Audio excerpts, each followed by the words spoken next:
दीपावली के 5 दिनी उत्सव में धनतेरस के बाद नरक चतुर्दशी मनाई जाती है। आप सभी को नरक चतुर्दशी की हार्दिक शुभकामनाएं। आज सुनिए नरक चतुर्दशी के दिन सुनी जाने वाली सभी पौराणिक कथाएं। कार्तिक मास के कृष्ण पक्ष की चतुर्दशी तिथि के दिन नरक चतुर्दशी का पर्व धूमधाम से मनाया जाता है। माना जाता है कि इस दिन दैत्य नरकासुर का वध हुआ था, तभी से नरक चतुर्दशी के रूप में इस दिन को मनाने की परंपरा चली आई है। धनतेरस के अलावा नरक चतुर्दशी के दिन भी यम दिया चलाया जाता है। माना जाता है नरक चतुर्दशी के दिन यम देव के नाम से दीप जलाने वाले व्यक्ति को यमलोक की यातनाएं नहीं भुगतनी पड़ती और मृत्यु के पश्चात होने वाले कष्टों से भी ऐसे मनुष्य बच जाते हैं। इसलिए हो सके तो आज नरक चतुर्दशी की रात को जब घर परिवार के सभी सदस्य सो जाएं, तो आप भी एक दिया यम देवता के नाम से जरूर जलाएं। नरक चतुर्दशी की पहली पौराणिक कथा के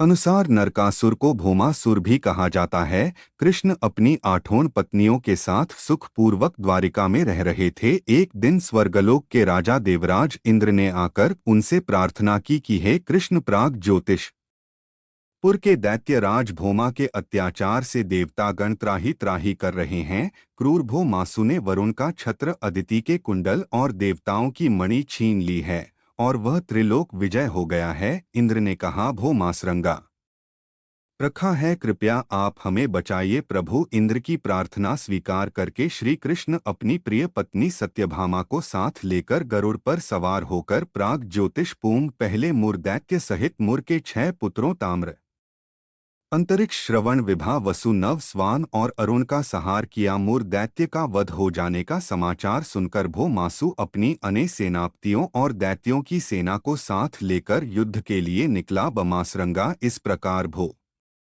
मासु को मारकर श्री कृष्ण ने उसके पुत्र भगदत्त को अभय दान देकर उसे से प्राग ज्योतिष का राजा बनाया। भगदत्त कौरवों की ओर से महाभारत युद्ध में लड़ता है। जिस दिन श्री कृष्ण ने भौमा असुर का वध किया था, उस दिन कार्तिक माह की चतुर्दशी थी, इसलिए उसे नरक चतुर्दशी भी कहा जाता है। इस दिन श्री कृष्ण ने भौमा असुर अर्थात नरकासुर का वध किया था और उसकी कैद से लगभग 16,000 महिलाओं को मुक्त कराया था। इसी खुशी के कारण दीप जलाकर उत्सव मनाया जाता है। अब सुनिए नरक चतुर्दशी की दूसरी पौराणिक कथा। इस दिन दक्षिण भारत में वामन पूजा का भी प्रचलन है। कहते हैं कि इस दिन राजा बलि महाबली को भगवान विष्णु ने वामन अवतार में हर साल उनके यहाँ पहुँचने का आशीर्वाद दिया था। इसी कारण से वामन पूजा की जाती है। अनुसराज बलि बोले, हे भगवान, आपने कार्तिक कृष्ण त्रयोदशी से लेकर अमावस्या की अवधि में मेरी संपूर्ण पृथ्वी नाप ली है,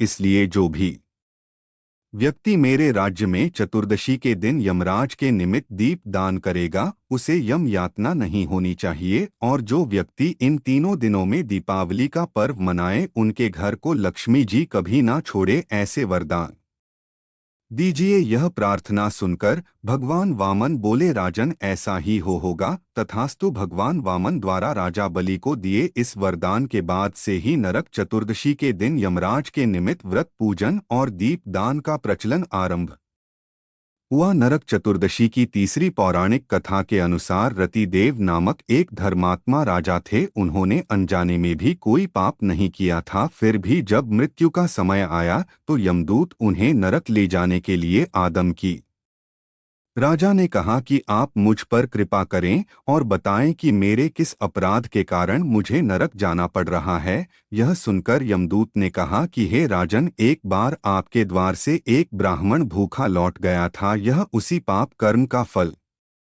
है। यह सुनकर राजा ने यमदूत से 1 वर्ष का समय मांगा। तब यमदूतों ने राजा को 1 वर्ष की मोहलत दे दी। राजा अपनी चिंता लेकर ऋषियों के पास पहुँचे और उन्हें अपनी सारी कहानी सुनाकर उनसे इस पाप से मुक्ति का उपाय पूछा। तब ऋषि ने उन्हें बताया कि कार्तिक मास के कृष्ण पक्ष की चतुर्दशी का व्रत करें और ब्राह्मणों को भोजन करवाकर उनके प्रति हुए अपने अपराधों के लिए क्षमा याचना करें। राजा ने वैसा ही किया जैसा ऋषियों ने उन्हें बताया, इस प्रकार राजा पाप मुक्त हुए और उन्हें श्री विष्णु लोक में स्थान भी प्राप्त हुआ। उस दिन से पाप और नरक से मुक्ति हेतु भूलोक में कार्तिक चतुर्दशी के दिन व्रत का प्रचलन हुआ। माना जाता है कि नरक चतुर्दशी के दिन नरक जाने की पीड़ा से मुक्ति पाने के लिए नरक चतुर्दशी की सुबह सूर्योदय से पहले उठकर शरीर में तेल लगाकर अपामार्ग के पौधे सहित जल से स्नान किया जाता है और शाम के समय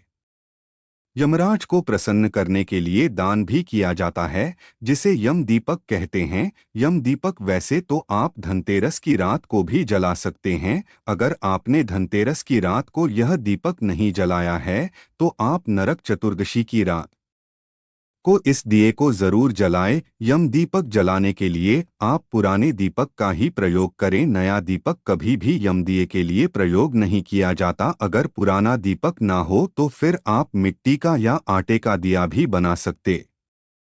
आपको ध्यान रखना होता है कि यम दिया जलाने के लिए सबसे पहली बात, रात को जब घर परिवार के सभी सदस्य घर के अंदर आ जाएं या कोई भी उसके बाद काम ना बचा हो आपको या आपके परिवार के किसी भी सदस्य को बाहर जाना पड़े तभी यम दिया जलाना चाहिए। यम दीपक को जलाने के लिए बहुत से लोग चौमुखा दीपक भी जलाते हैं, लेकिन आप अगर सिंगल एक बाती का जला रहे हैं तो आपको ध्यान रखना है कि दक्षिण दिशा की तरफ मुख करके आपको इस दीपक को रखना है और आपका मुख भी दक्षिण दिशा की तरफ ही होना चाहिए। यम दीपक को आप अपने घर के मुख्य द्वार पर भी रख सकते हैं और इस दीपक का मुंह दक्षिण दिशा की तरफ होना चाहिए। और सबसे पहले आप चाहे तो 7 प्रकार के अनाज या फिर चावल की ढेरी या गेहूं की ढेरी बनाकर उसके ऊपर आप यम दीपक को स्थापित करें। स्थापित करने के बाद यम दीपक की अक्षत कुमकुम से पूजा करें